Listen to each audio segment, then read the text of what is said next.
Apocalyptic Love has not been out for a year yet, but do you already have the third solo record on your mind? Yeah, I've got tons. I've been writing this, we've been on tour for a year now, and so I've been writing this whole time.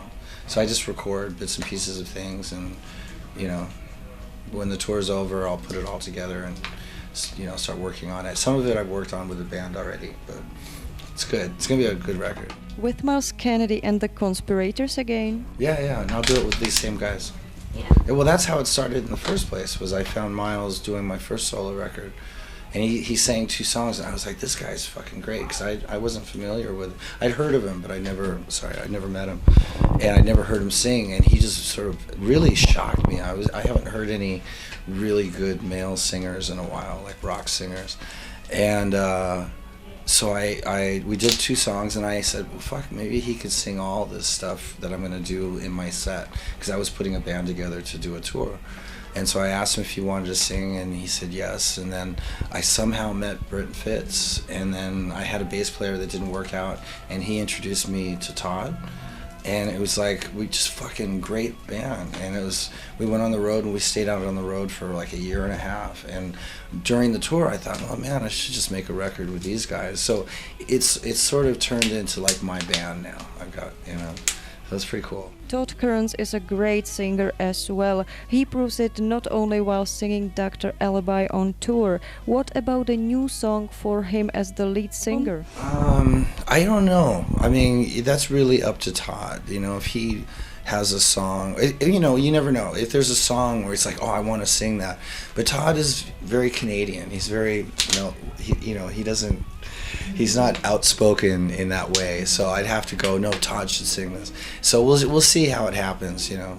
Does it mean new record in 2014? Next year. Myles has to do the Alter Bridge cycle, so he's working on that record in between these little tours that we're doing. So he's a very busy guy. We've kept him busy between myself and Mark Tremonti. He goes from back and forth. He never gets a break. But anyway, as soon as their tour is done, then we'll put ours out. Obviously, no time left for Myles' solo album. Solo record, which is almost done. I played on it. I don't know. I keep asking, when are you going to put that out? I don't know. He hasn't had time, I guess. Are there any plans for working with any pop stars? I never plan those things. They just happen. So who knows, you know?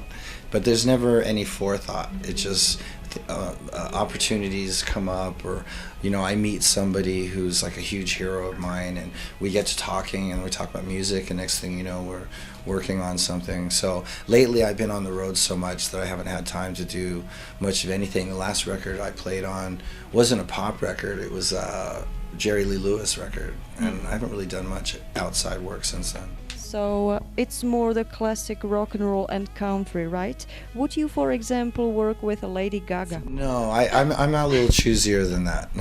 That's great. I don't see how that would work myself. Yeah, some things like that have come up. I haven't really had time though. I'm pretty picky about it nowadays.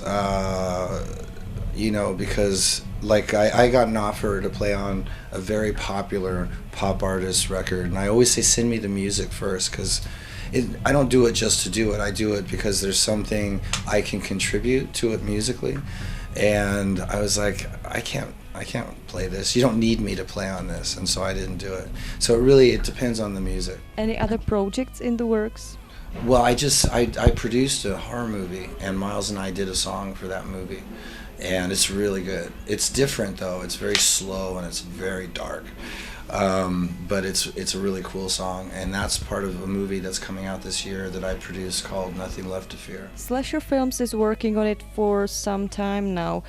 Do you already know the date of premiere?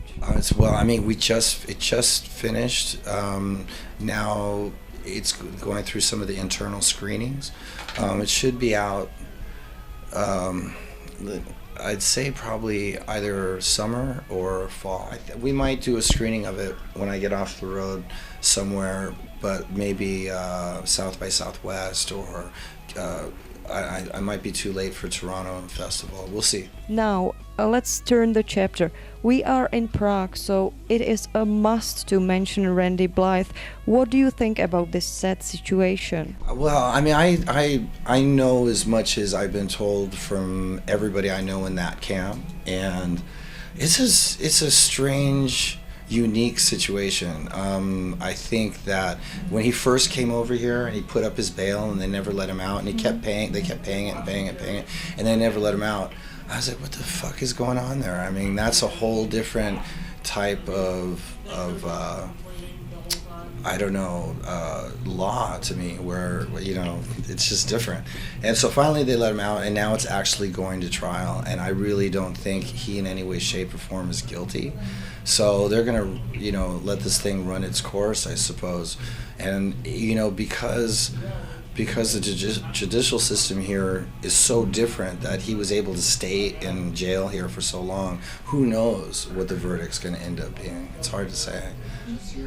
And I guess witnesses didn't show up, and they had to postpone it, and it's a very long and unfortunately it's a very expensive process. It's like, fuck, you really, you know? Let's hope for happy end then.